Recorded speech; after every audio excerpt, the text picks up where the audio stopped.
Alright, good afternoon, Earth. This is Adam Sturch broadcasting from the Mushroom Mansion, Taos, New Mexico, working on oil painting Nurture. Alright, this one is progressing a bit more slowly than I had anticipated with the coloration and detailing of the figures, just because of the texture of the canvas. It's very raw, rugged canvas. So, with a thick thread, well, actually it's just a drop cloth, but I primed the shit out of it, so I thought it'd be a little bit smoother, but it is still pretty burlappy. So I am going to, instead of carving in details as I anticipated into the wet paint, if the surface is just far too bumpy, I'm going to just detail it with a brush. So first we're going to hit snake scales. I've got a very pale yellow ochre mixed up, and we're just going to cover this snake in scales. Before we detail them, they should be in place. Alright, I guess that's fine right there. And we tried to breathe life into them. But the minute you look directly into the eyes of the forms all seem to dissolve before your eyes, and you're left speechless or heartful, whichever way you'd like to look at that.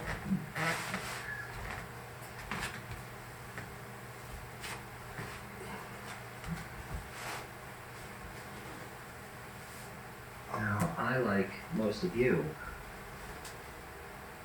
when I was born, went into what could be called somebody training.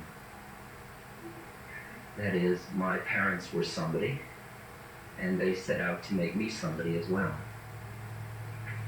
And it's called the development of ego structure. And I developed a somebodyness. I knew who I was, or who I thought I was. I developed a set of models, thought forms that defined who I thought I was and who I thought everybody else was and how I thought it all was. And I worked very hard at that. And I became so much somebody that everybody came up to me and said, "You're really somebody." And you know, because you keep looking into the eyes of people who, the more somebody is, the more you look into their eyes to find out if you're really somebody. So I would look into the most somebody's eyes, and I'd say, "Am I somebody?" And they'd say, "You're really somebody."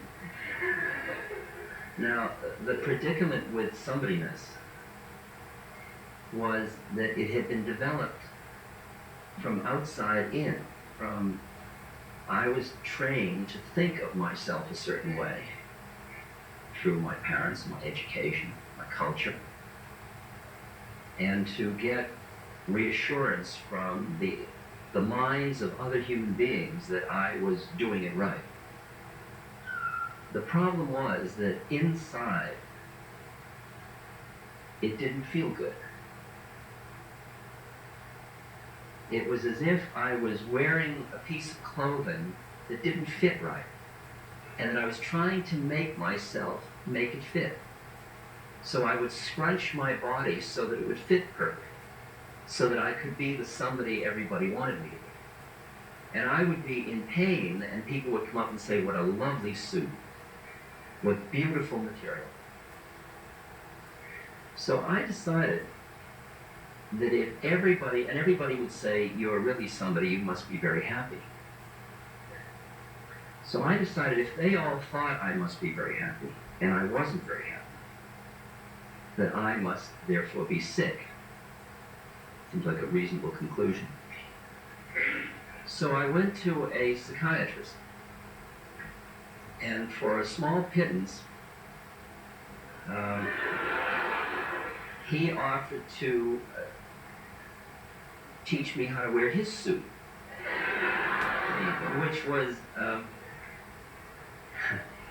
equally uncomfortable in a different way, but it was even more somebody than the suit I had been wearing. It was like a double somebody then. So I put it on, and once I was wearing his suit, because he was a Freudian, I no longer saw people. I merely saw like psychosexual stages of development. I saw late anal retentives and early oral incorporatives.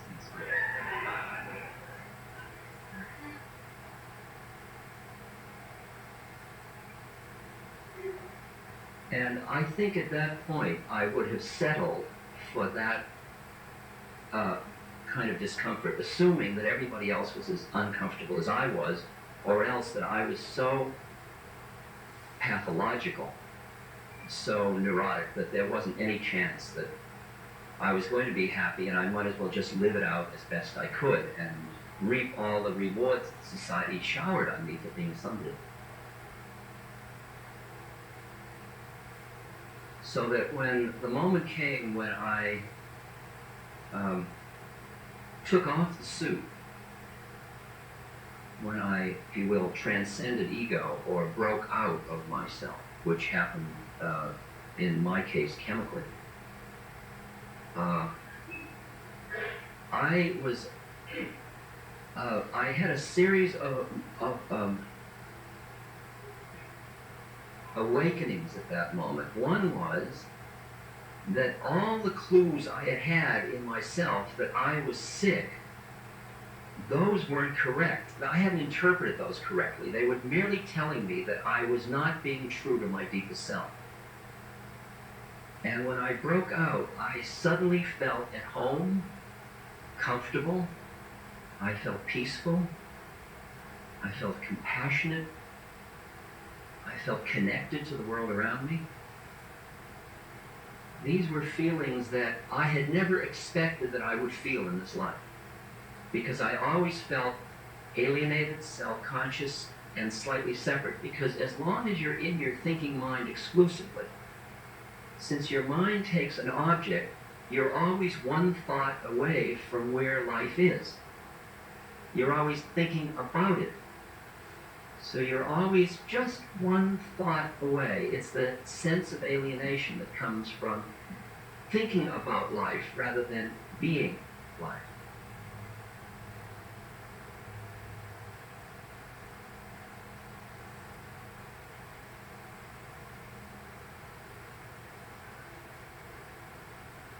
Well, 2 hours later, when the chemical wore off, I then went back into the suit, much to my chagrin, and spent then the next many years attempting to get rid of the suit. Chemically and through all kinds of spiritual practices in India, Japan, etc. And there were moments when I would be in a temple in India where I had been doing long fasts, where I had been doing meditative practices, where I had been doing a lot of chanting.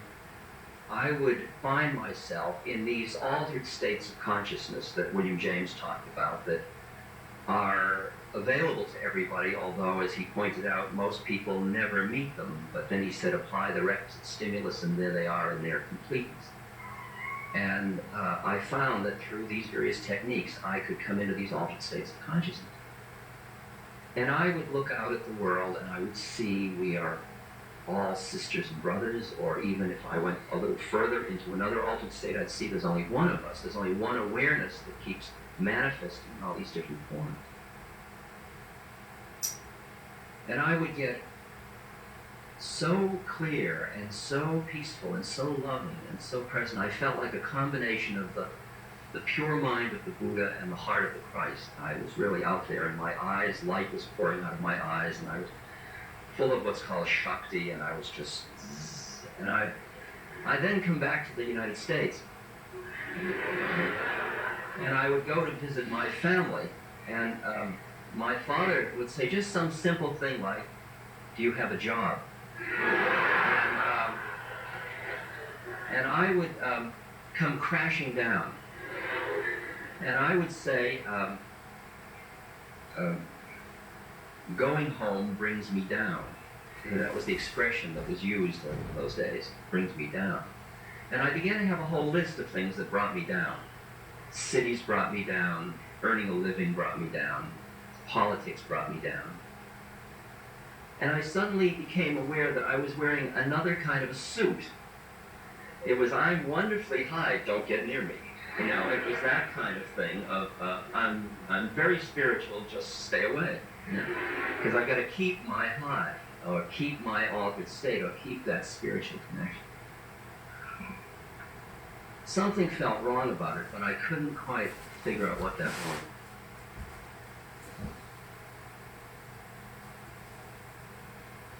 And it took me a number of years because everybody around me seemed, and most of the spiritual practices of the world were designed to help you escape from the trap of dualism, to help you escape from your own separateness into which you took birth, so that you could pull your awareness out of identification with your own separateness, whether by prayer, by meditation, by fasting, by any of the number of pilgrimages, whatever the techniques were. They were designed to help extricate you from identification exclusively with your separateness. And what I saw was that my body was, if I look at this foot, for example, this is a 56-year-old decaying foot. It's like an old tree trunk that you might meet out in the woods. And it's decaying according to laws of nature. It seems to be doing beautifully. It's rather aesthetically exquisite as a decaying foot. If I look at my hand, I see that there's now veins and there's wrinkles and bone, and it's really getting to look like my father's old hand now. He's 89, and I can feel me growing into my father's old hand. Now, if I thought that was my hand, I would freak. But what I see, it's just a part of nature. It's just a phenomenon. That the identification, I have these spots on my head, and I don't know whether here, but in the United States, they sell something called porcelana, which is something you put on which makes the spots disappear. And the advertising says, they call these aging spots, I call them ugly. But I noticed that as my spiritual work progressed and I identified less and less exclusively with my body, I could say, they call them ugly, I call them aging spots, that they were just beautiful phenomena of nature, that I was no longer so what you might call ego involved or invested in. And I saw that most of the practices were designed to, my body was decaying gently and sweetly, but it was still decaying. And certainly investing in this was like, as Christ said, laying up your treasures where moth and rust doth corrupt. There's no doubt about it. And then my personality,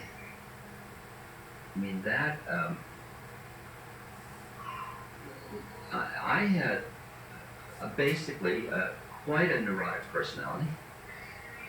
And it's interesting to note in reflection that in all the years that I was a professor of psychology at Harvard and Stanford, in all the years that I was in analysis, all the drugs I've taken, all the yoga I've studied, all the spiritual teachers I've sat at the feet of, all the meditation I've done, I don't think I have gotten rid of one of my neuroses. Not one. However, what has changed is that before they were these huge, big things that they were very frightening, and they took me over, all my sexual perversities and fears and insecurities would take me over. And now they're sort of like little shmoos, or they're little beings. They're sort of little friendly beings, and I invite them in for tea. And they're still around. They're all there. Oh, hello there, sexual perversity. Come on and have tea. Instead of getting so caught in them, instead of taking myself so seriously, instead of taking my personality so seriously. And I don't shove it under the rug. I acknowledge it. It just doesn't have the power over me that it had, because there is another part of my identity that has been cultivated in this course of time. But at any rate, during that time, those early years, since my body was certainly not a long-term good investment from an investor's point of view, and since my personality had so much neurosis in it, what I wanted to do, as many people did, was just to get rid of it all as fast as possible and go to heaven or live in La La Land or wherever you want to call that. I wanted to live in peace and non-embodied bliss.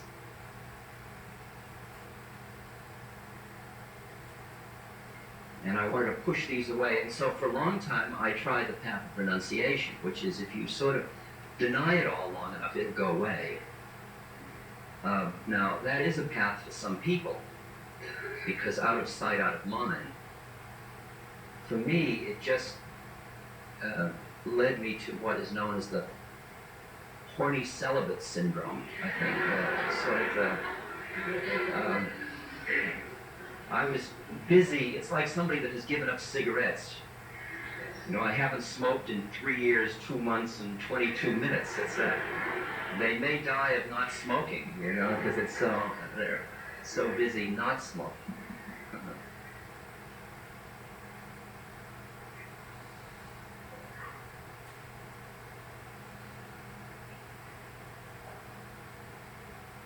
Finally, I realized that I had been going in the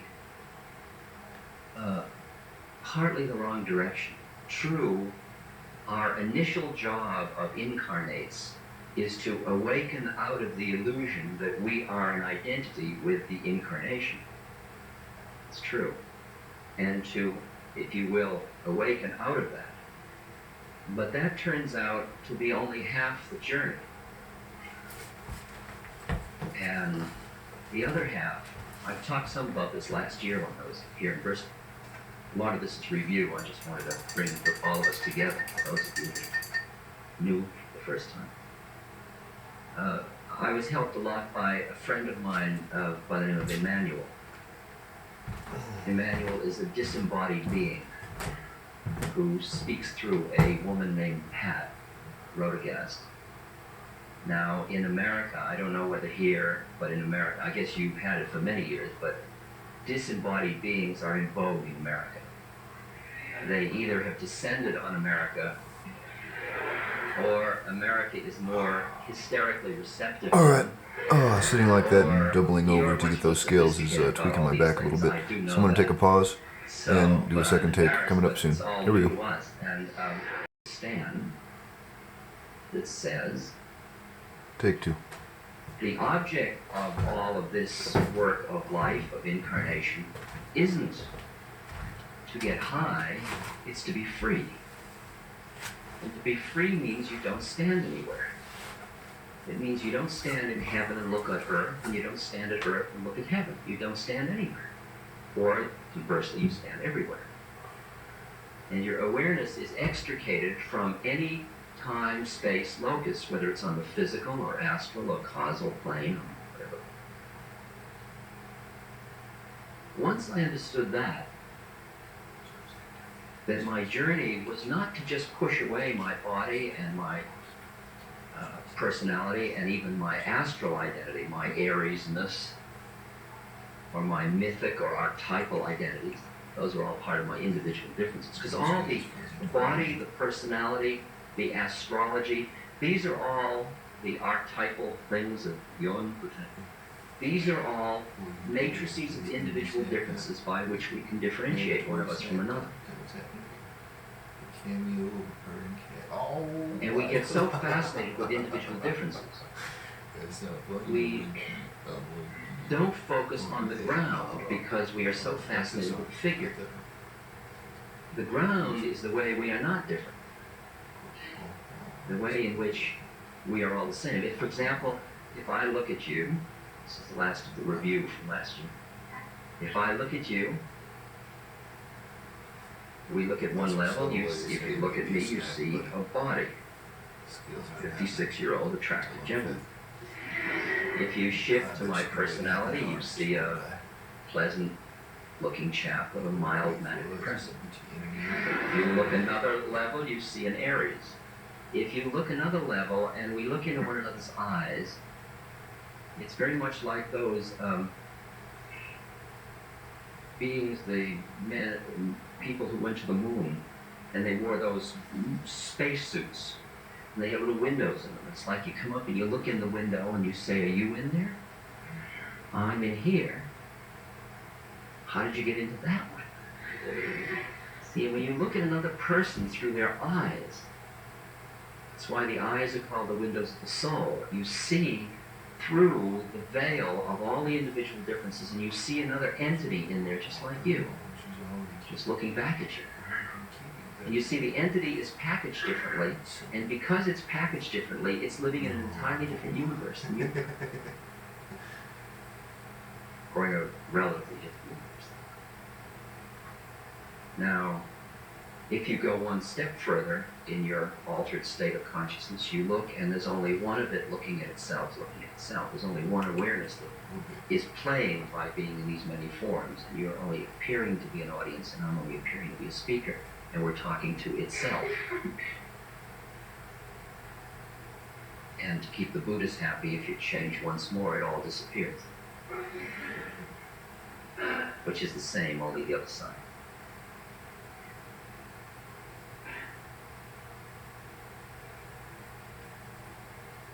Now, once you start to cultivate these planes, realizing you can't stand anywhere,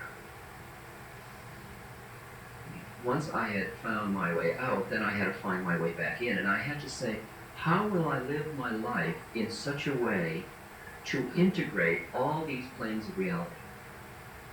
How do you live your life?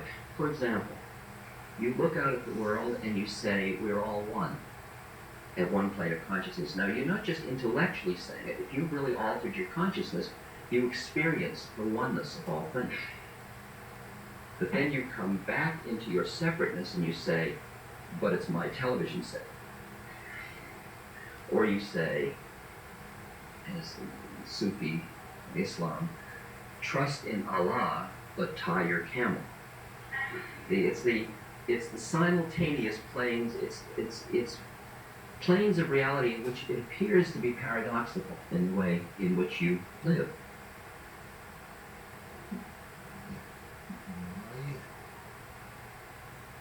So part of what I then saw my work to be was to keep working to deepen my connection to the one, to emptiness, to the formless, to the unitive states, to the non-dualistic component, and also function within the world, but as Christ said, be in the world but not of the world. So you're simultaneously doing them all at once.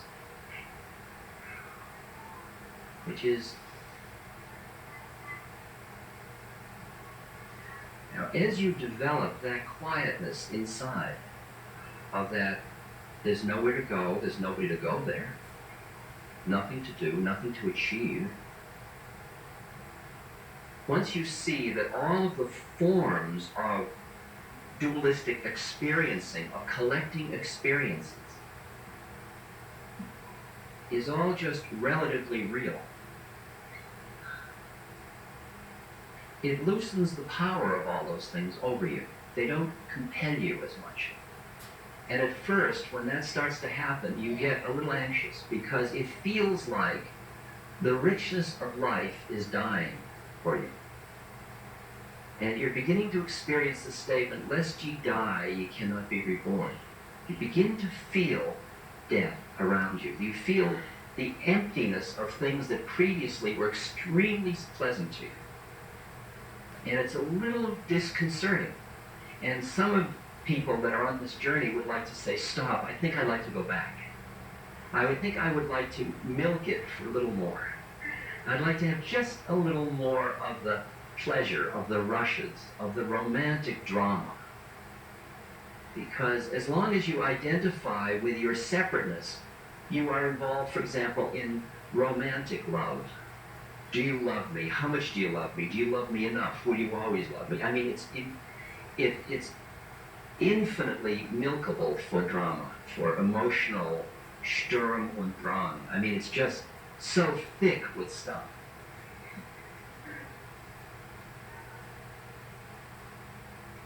But once it starts to die, because you come into a space behind it, it's what St. John talks about in the Dark Night of the Soul, when you have died to the world and you have not yet been fully born into divinity. And then the answer, finally, you become what, there's a writer, Castaneda, who's written some books Don Juan is the guru in that, the curandero. They're written about Mexico, Mexican mystic traditions. And Don Juan teaches about being an impeccable warrior. And he says you learn to live with controlled folly. You huff and you puff and you make believe it matters even though you know that it doesn't. And that's the one that's very uncomfortable to most people. Because all the time they grew up, they were told it didn't matter. And suddenly it doesn't matter, and they are embarrassed and ashamed and frightened by the implications of that. I was in Hawaii recently, and I started to talk at a lecture. I try to keep myself from getting too far out because, well, I'll show you. I started to talk about what's called the cosmic giggle. The cosmic, the kind of humor of the whole predicament of humanity. And I was trying to relate the cosmic giggle to suffering, which is an interesting challenge, because suffering seems so real and heavy, and how do you giggle about that? And the next day, the headline in the newspaper over the article about me said, "Ex-drug guru says life a cosmic giggle." And I could see the mind of the reporter or the headline writer, that there was no way I could do that without seeming to profane the sacred of the personality, which takes drama as terribly real. And to stand behind it and see there's the thises and that's, and see it all just as it is, without judgment, without clinging, without aversion, without pulling or pushing. Just be with it, just the way it is. It takes a certain deadness. And it's not deadness in the sense of you're not experiencing the things. All of them are being experienced. It's just that they are in a context in which they just become phenomena arising, existing, and passing away.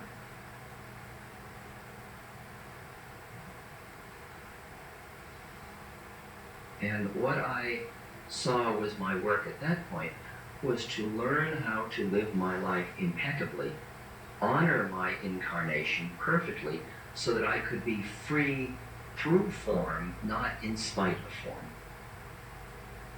Most of us think we're only free when we break out of forms. But as long as you're in an incarnation, there is no way out of form. You are in form. So the question is, can you be free in form? For a lot of us, we thought freedom was being able to not work, for example.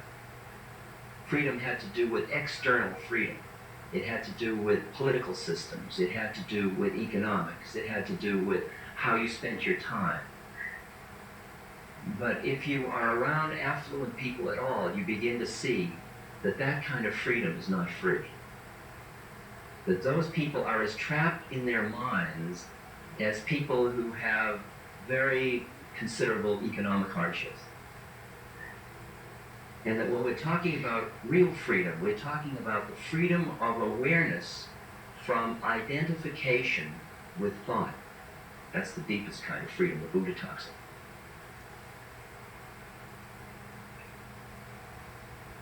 And so the exercise becomes, how do you live in form? How do you live your life and do everything you do every day without getting lost in it? So that you are in it but not of it. So that there's all the feelings and emotions and the play, but it has the quality of play, or as like Hermann Hesse talks about it, as a game, or a dance. It's talked about in the world of Shiva. The dance of life. The play or the dance. And how do you live your life in such a way that it's dance or play or sweet light, rather than it's also heavy and serious, and I'm so important, and whether I live or die is very relevant.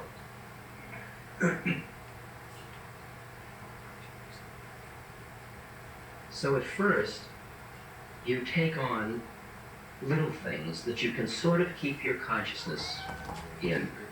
For example, I go into meditation for periods of time, and I get very quiet inside, and then I come out into the world, and something comes along, and it doesn't grab me. It comes at me, and I see it.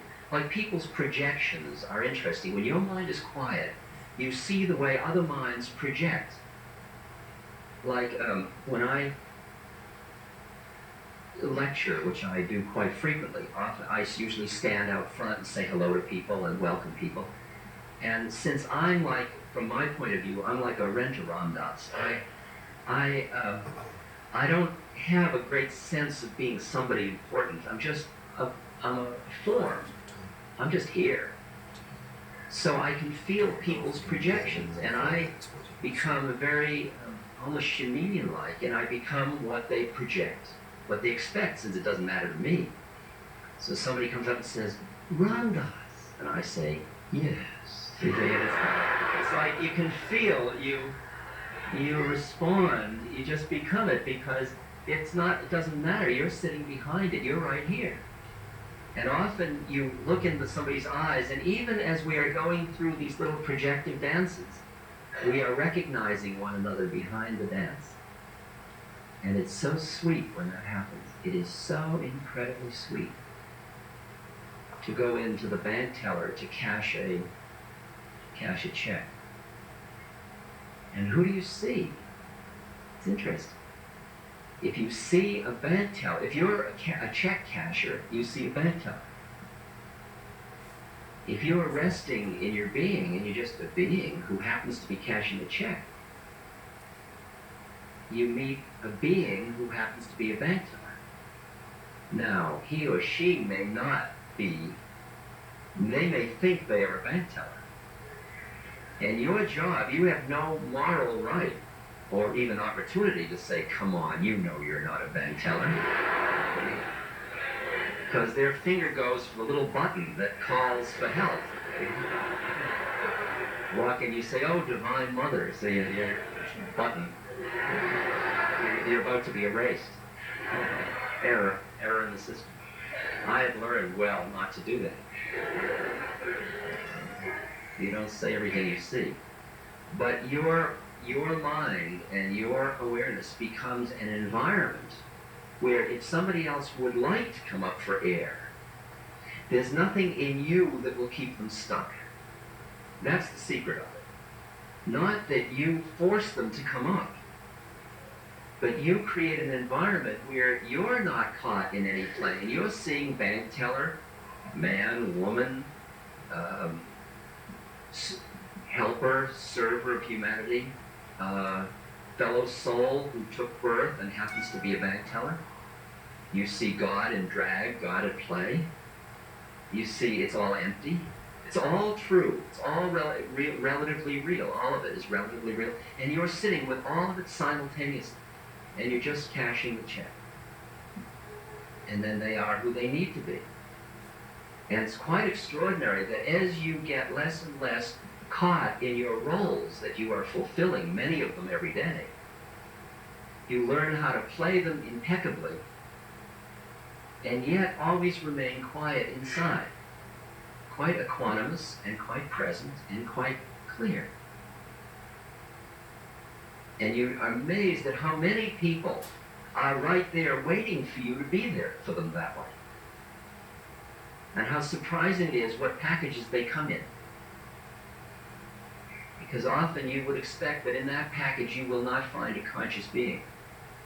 You'll find somebody who's very asleep into their role. And it's quite a surprise to find them right there. Like your child, for example. It's people, when they have children, get busy being parents. And they really take their being self as parents seriously. And for you to see behind that veil, and see that your child is just another being, just like you, just happens to be a little one. And that you have on this plane a function. You have a biological function, a social function, but don't get lost in it. Stay in the consciousness right behind it also. but fulfill it. That doesn't mean you say, oh, come on, you're not my kid. Because as you allow more and more planes of reality, it's like baklava. It's just so many planes, so many levels of stuff. It's so thick, so rich. Moment itself is enough.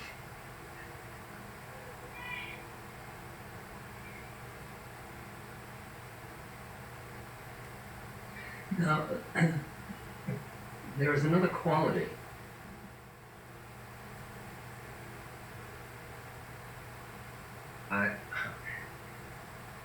I've spent 25 years, as I said, trying very hard to be divine and to be spiritual and to grow. About a year ago, I met an old colleague of mine from Harvard.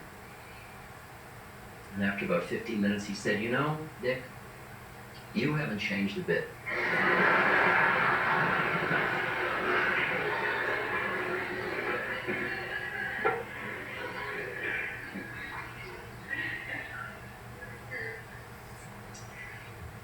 Because in the eyes of the beholder, each person sees their own projected systems. There is a statement, also no doubt, that says, truth waits for eyes unclouded by longing. That when you desire something, you see only the outward container. You see only the projections of your desire. If you're very hungry, you only see what's edible. A line one of my teachers used once, when a pickpocket meets a saint, he sees only his pockets. It's that situation where you only see the projections of your own desires as to what will fulfill or frustrate them. So it is only as you quiet your mind so that you are quite extricated from identification with your own desires. It doesn't mean the desires aren't there. It doesn't mean my neuroses aren't there. It's all there. It is just that you are no longer identified with them. Your awareness, you, when I talk about you, I mean your awareness. Your awareness has come out of it so that it's in it, but not of it. It honors it, it experiences it, acknowledges it, but it isn't lost in identification. For example, when I was identified with my body, I was busy not going bald. That was very important to me. And I had a long piece of hair that I used to wear like this, and I always knew which way the wind blew. I always like this. And now it's really quite no consequence, and I don't expect the more enlightened I get, the more hair I'll grow. It will still be there, and I will still be bald. But now it's just it's style now. Instead of a thing, a problem, instead of a problem, it's stylistic. My neuroses are my style now, instead of problems. It just changes, just that little flicker of change. But one of the things that has changed in me, and this is something that it would have been hard to tell my colleague about from Harvard, is that I have begun to fall in love with the universe. And it's hard to talk about that.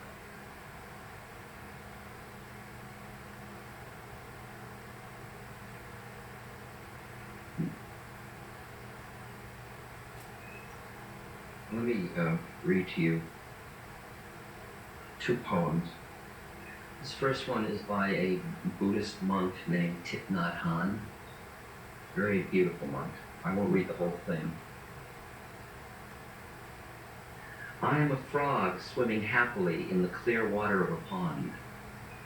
I am also the grass snake who, approaching in silence, feeds itself on the frog. I am the child in Uganda, all skin and bones, my legs as thin as bamboo sticks. I am also the merchant of arms, selling deadly weapons to Uganda. I am the 12-year-old girl, refugee in a small boat, who throws herself into the ocean after being raped by a sea lion. I am also the pirate, my heart not yet capable of seeing and loving. My joy is like spring, so warm it makes flowers bloom in all walks of life. My pain is like a river of tears, so full It fills up all the four oceans. Please call me by my correct names, so that I can hear at the same time all my cries and my laughs, so that I could see that my joy and pain are but one. Please call me by my correct names, so that I could become awake, so the door of my heart be left open, the door of compassion.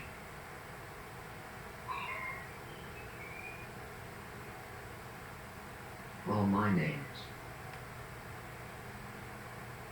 The quality of love has no boundaries. There's no other in love. There is us at one level, and at the deeper level there is only I. We are merged in love. Call me by my true names. The other quote is still in dualism, but it's on the edge. It's a quote from the poet Kabir. Since the day when I met with my Lord, there has been no end to the sport of our love. I see with eyes open and smile, and behold his beauty everywhere. I utter his name, and whatever I see, it reminds me of him. Whatever I do, it becomes his worship. Wherever I go, I move round him. All I achieve is his service. When I lie down, I lie prostrate at his feet. Whether I rise or sit down, I can never forget him, for the rhythm of his music beats in my ears. Now,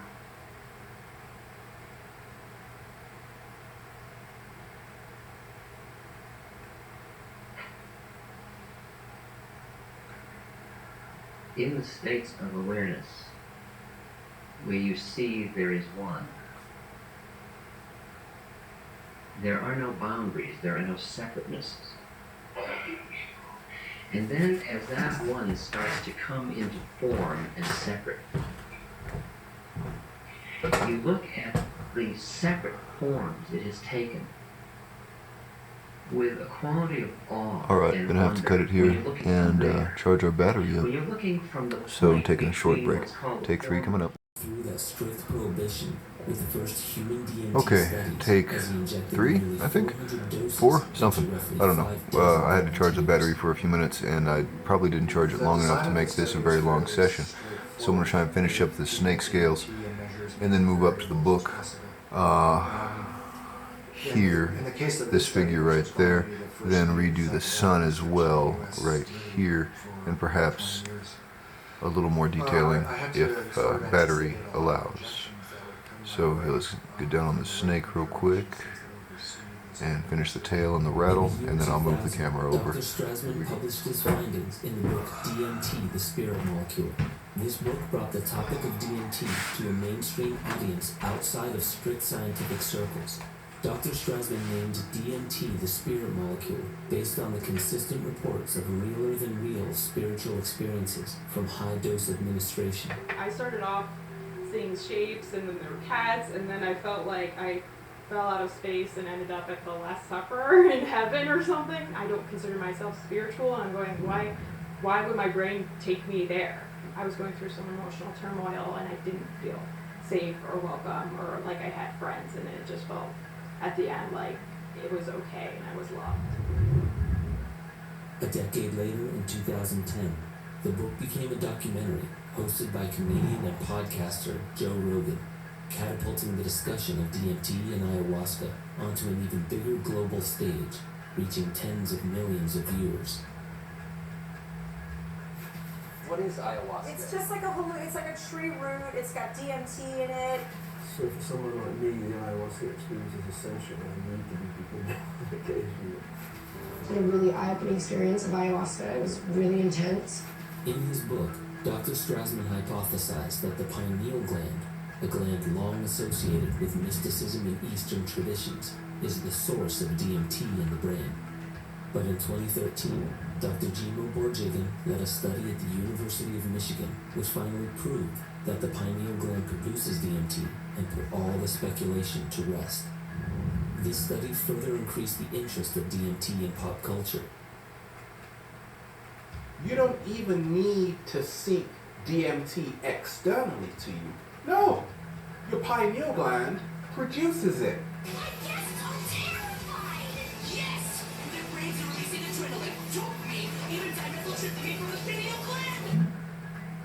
But there was still speculation that we might only produce this mysterious compound at select moments of life, some of which only occur in a fraction of the population. They've proven that their pineal gland is producing dimethyltryptamine, which is what it's always been anecdotal evidence. So now they know that it's not just produced by the liver and the lungs, but it's also produced by this little gland. And this little gland, they think, during near-death experiences and during heavy REM sleep, it's producing DMT. DMT is ubiquitous in the natural world. It's found in hundreds, if not thousands, of plants. Ones that are used for their psychoactivity and ones that aren't. Been found in every mammal that's been studied. I don't think DMT would have gotten anywhere near as popular during the first wave of clinical research if it weren't for the fact that it was endogenous.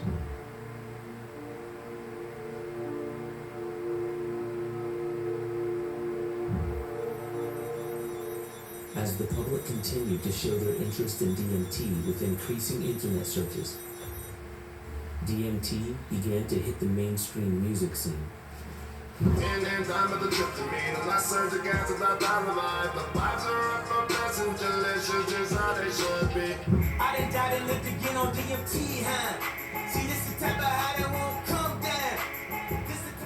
Comedians began spreading the word about the experience. DMT is like, hey, you know all of this reality and perception that you are super familiar with and very convinced is real? Well, sorry about this. Zip. Everyone all of a sudden wanted to know, what in the world is DMT? And why do we produce this otherworldly compound in our brains? Give people DMT and they all came back with the same story. I was blasted out of my consciousness. What exactly does an LSD or DMT breakthrough feel like? Even the lesser understood compound 5-MeO-DMT began hitting popular internet shows, touting its mystical experience of oneness with creation. My experience with 5-MeO was a connection to all that is. I felt the direct connection to spirit, to soul, to my own soul. Lesser known still is the fact that this compound too is found within humans. Just as the popularity of the DMT discussion seemed to be reaching its peak, it happened. Former heavyweight champion Mike Tyson decided to take the 5-MeO-DMT plunge.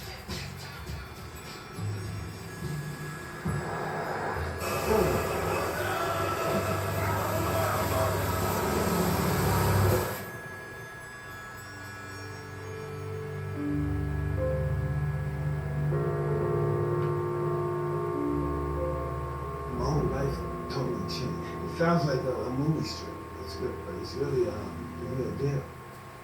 Following his 5-MeO-DMT experience, Tyson would discuss his transformation from an ego-driven ex-fighter. Alright, looks like our battery's holding out okay. And that does the first layer of scales. I'll shadow the snake's body I'm not leading my as ship. well. I'm not driving this fucking car, not me. But that gets some detail started in them. Alright, now let's zoom in on the chick and her book. That same year, a groundbreaking discovery out of the University of Michigan regarding endogenous DMT was published. It should have garnered global media headlines across the world based on the fact that it radically altered everything we knew about endogenous DMT. That only took 6 The minutes. paper that came out of Ann Arbor in 2019 is a landmark publication. I think it's a game changer in terms of beginning to expand our understanding of the role of endogenous DMT. What's surprising to me is why has this been overlooked for so long? The lead author for the paper is a young scientist straight out of Youngstown, Ohio, Dr. John Dean.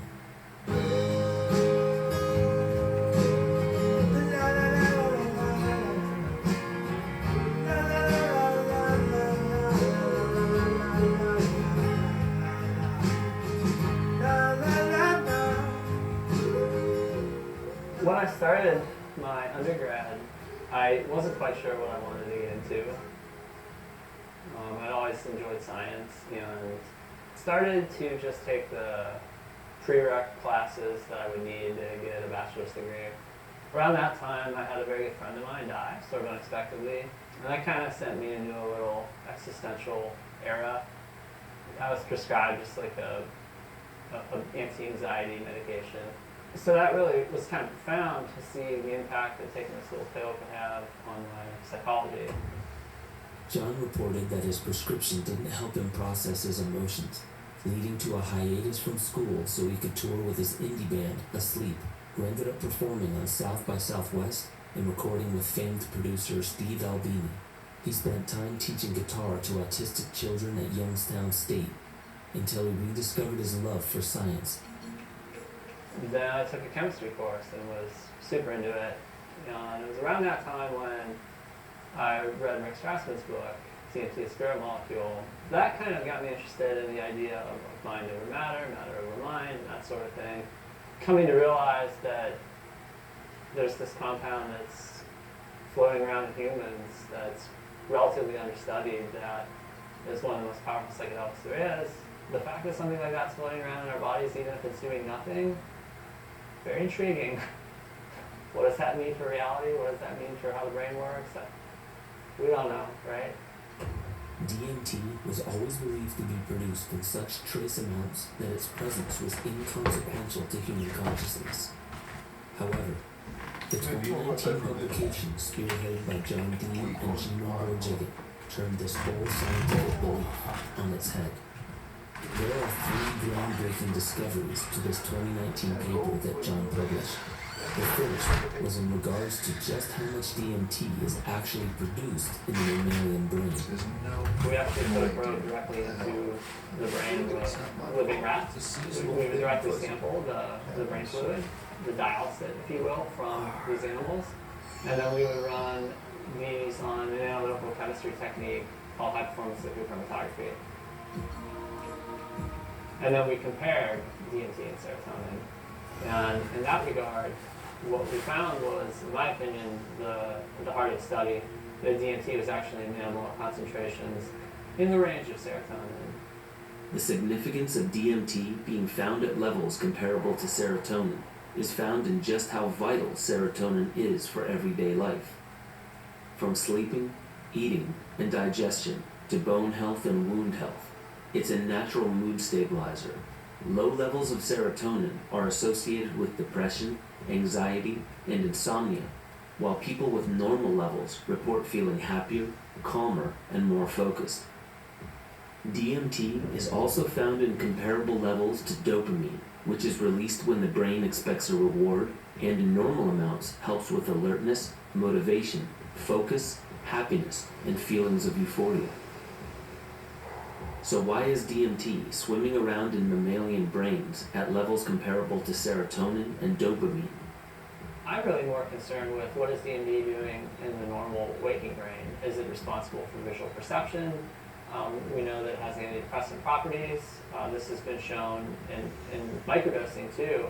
Those studies are intriguing because it sets up the idea that you don't necessarily need this psychedelic amount of this compound in your brain for some sort of natural effect. This points to or indicates the possibility of the existence of a DMT neurotransmitter system. What would the role be? What isn't it a hallmark of the DMT experience? People, come out of it and they say that was more real than real. So there is a profound sense of certainty and truth, which is associated with elevated brain levels of DMT. If you wanted to speculate wildly, one could argue that the DMT neurotransmitter system mediates our sense of reality. If it is correct that DMT mediates our sense of reality, then is reality itself a partial hallucination? Or could DMT be even more functional to our everyday waking consciousness than just psychedelic experiences? Well, maybe we're just simulation right now. Yeah.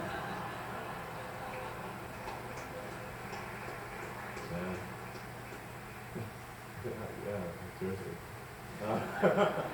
Mike Tyson and the Elon strongest Musk argument were the best spokesman for us being for a this in simulation, hindsight. probably being a simulation Still a of good the movie. following.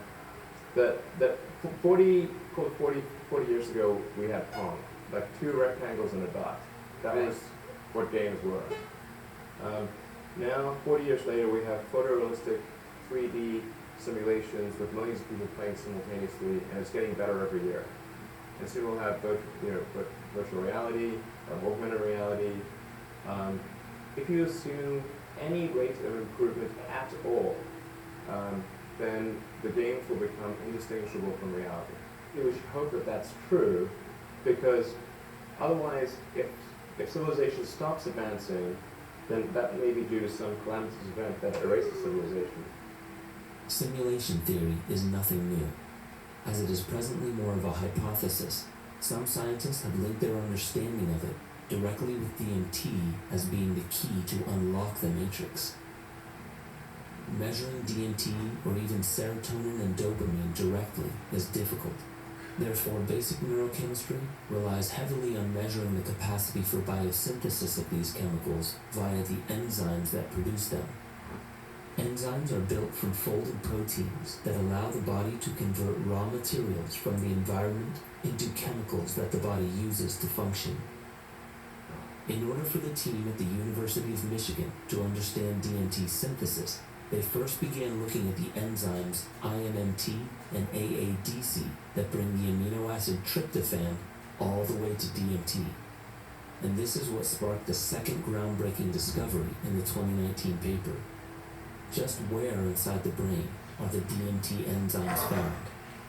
The two enzymes which are responsible for DMT synthesis occur in the same nerve cell, which is the final or the next to the final step in definitively saying DMT is synthesized in the mammalian brain. We were the first group, to my knowledge, to really emphasize or look for the two enzymes being present in the same cells at the same time. So we reasoned, though, that you need both of those enzymes to take tryptophan to DMT. If the same cells are expressing those enzymes, that the likelihood of DMT synthesis is much stronger in those areas. What we found was that the brain was one of the hotter sites of co-localization of the two DMT genes. Dr. Dean found expression levels of both enzymes in the pineal gland, choroid plexus, and throughout the cerebral cortex. We found very high expression of the DMT biosynthetic genes in that area where the cerebrospinal fluid is made. Cerebrospinal fluid, or CSF, is a colorless liquid produced inside the ventricles of the choroid plexus in order to supply nervous system tissue with nutrients, protect the brain from trauma, and carry away metabolic waste. We talked to one of the world's leading cerebrospinal fluid researchers, Dr. Mauro Zapatero, wow, that's a little bright, isn't it? who also received his PhD from Alright, Harvard but that gets focusing on that the roughed in significance of anyway. CSF and brain development. For battery conservation purposes. I'm going to stop on that, move over to the sun, And inside that space was this try and cauliflower-like knock that out structure. And in it was this huge. session. It was ginormous compared At to least the another size layer of the on it, developing anyway. cortex. And I turned to my colleague and I said, "What is that structure?" And he said, "That's Before the a choroid battery plexus." does. I said, "Wait, if that produces CSF and it's so large, the CSF must have an important role in development." There was a teacher who was teaching us craniosacral therapy. We hold various areas of the body, mostly the cranium and the sacrum, and we assess for subtle pulsations that are occurring in the tissues, in the energy field, but also in the cerebrospinal fluid. And then he made a comment that the cerebrospinal fluid is one molecule away from seawater. And I entered this, I'm sort of a skeptic with many things, and so I entered this with skepticism. And so I started that evening, I remember going home and looking up what the cerebrospinal fluid was. And I realized that there was not much current research going on in this fluid. It's dispersed throughout the ventricles. It even bathes the outside of the brain, and it goes down the middle of our spinal canal in the central canal, and it bathes our entire spinal cord. Essentially, if something gets dropped into this fluid, it can be dispersed through the entire brain. And so I wanted to see, has DMT ever been shown to be in the cerebrospinal fluid? And it actually has. Another hypothesis is that breathing exercises can induce an increase in DMT in the brain, causing the visionary experiences that many have claimed are very similar to psychedelics. Could breath work affect the cerebrospinal fluid pulsations that affect the way that cerebrospinal fluid is generated? You know, it's a signal to the choroid plexus to produce more of a certain compound, possibly DMT. While visionary experiences induced by breathing exercises have been reported for thousands of years, there's a man from Holland who has recently taken this concept to a whole new level.